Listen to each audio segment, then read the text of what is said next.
মানে এখন আবার কি হলো? এখন এই ভেঙে গেল 10 মিনিটের ভেতর 10 কাঠার মতো জায়গা। মানে কোন কোন জায়গা থেকে কোন পর্যন্ত? ওই যে নারকেল গাছটা দেখা যাচ্ছে, দেখেছেন ওই যে নারকেল কেন কেন গাছটা? কি হয়েছে, কি অবস্থা? ওই নারকেল গাছের এতটা নিয়ে ভেঙেছে কটা দোকান ভেঙেছে আজকে ভেঙেছে? দোকান তো এখানে 3-4টে আছে, আর আমার তো প্রতিদিন ঘোরাতে হচ্ছে 5-7 ফুট করে রাস্তা কাটতে ঘাট বাঁধ তৈরি করতে হচ্ছে। মানে আপনার নাম আর পরিচয়? একদম পুরো ভেঙে গেছে না? সরকার।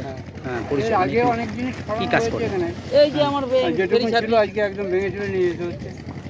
ভিটা চলে গেছে, ভিটা আর নেই। মানে ভিটেও নেই? হ্যাঁ, এই ভিটাটাই আমার ছিল। কি নাম আপনার? আমার নাম ঠাকুরদাস সিকদার।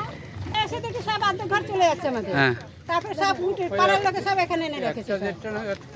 মানে কটার সময়, মানে টাইমটা কোন ভেঙেছে? 1টা নাগাদ ভেঙেছে। মানে কিছু জিনিসপত্র ইয়ে হয়নি? না, ওই সব একটু ছড়াই রেখেছিল এদের বাড়ি সব। জিনিসপত্র টুকটাক তো যাবেই। ওই যে এখনো কত কিছু আছে এখানে পড়ে আছে। তারপরে জলস্তরটা কিছু নেমেছিল, এই তারপরে আবার কি হলো? এখন জলটা যত নামছে নদীর ভাঙন শুরু হয়ে গেছে অতিরিক্ত। এই আমার গঙ্গার পাশে আরও কয়েকটা পরিবার আছে যারা এখনো জায়গা কিনতে পারেনি, অথচ ভাঙন।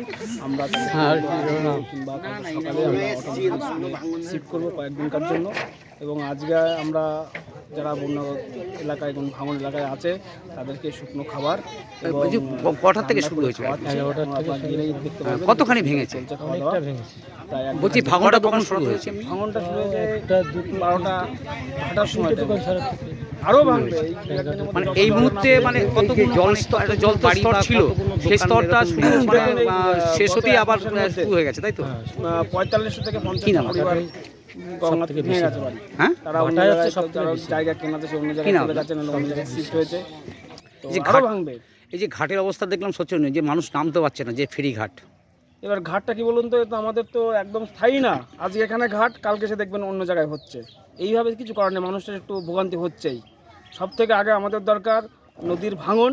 আমাদের তো মাননীয় সাংসদ, তিনি একজন কেন্দ্রীয় মন্ত্রী, তা তিনি যদি চেষ্টা করতেন, বিগত 5 বছরেও বলেছিলেন যে আমি গঙ্গা বেঁধে দেবো, কিন্তু তিনি গঙ্গা বাঁধন তো দূরে থাক, একদিন এসেও দেখেননি। আমরা আগে আমাদের পঞ্চায়েত থেকে আগে ওনাকে চিঠি করেছিল, এবারও নতুন বোর্ড ওনাকে চিঠি করেছে বাদ দেওয়ার জন্য, কিন্তু এখনও পর্যন্ত কোনো রেসপন্স পঞ্চায়েত পায়নি। এমনকি ওনার সাংসদ তহবিল থেকে এই বিগত 5-6 বছরের মধ্যে একটা টাকাও দেয়নি, না এমএলএ না এমপি। আপনার যে বিধায়ক কি এসেছিল এখানকার, যে বিধায়ক? না, বিধায়ক আসেনি একবারের জন্য। একদিন 15-16 দিন আগে একদিন এসেছিলেন। মানুষগুলো সেই এসে লাইন দিয়েছে বিধায়কের কাছে কিছু আশায়, 4-5টা ত্রিপল দিয়ে উনি পালিয়েছে এবং লিস্ট করে নিয়ে গেছিল আপনাদের বাড়িতে আমি ত্রিপল পৌঁছে দেবো, কিন্তু কাউকে দেয়নি।